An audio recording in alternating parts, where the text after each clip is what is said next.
దేశవ్యాప్తంగా కార్మిక వర్గం 138 సంవత్సరాల క్రితం 8 గంటల పని విధానం కావాలని కొట్లాడి సాధించుకున్న రోజును మనం ఇప్పుడు 139వ మేడే జరుపుకోబోతున్నాం. ఈ సందర్భంగా కేంద్ర ప్రభుత్వం బీజేపీ ప్రభుత్వం మళ్ళీ తిరిగి 12 గంటల పని విధానం తీసుకురాబోతుంది.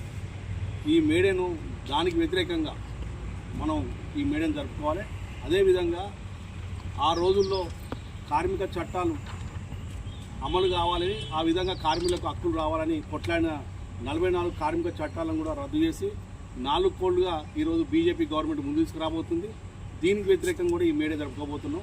కాబట్టి అక్కలు అన్నలు అందరూ కూడా కార్మికులు మరి ఈ మేడను విజయవంతం చేయడం కోసం మన పెద్దపల్లి జిల్లా ఐఎఫ్టీ పిలిపించింది. ఈ పిలుపులో భాగంగా మీరు అందరూ కూడా 1వ తారీఖు నాడు మన గోదావరిఖని ఆఫీస్కు ఉదయం వచ్చి ఇదంతా విజయవంతం చేయాలని, అదేవిధంగా 27వ తారీఖు అంటే రేపు కూడా ఒక ర్యాలీ ఉంటుంది.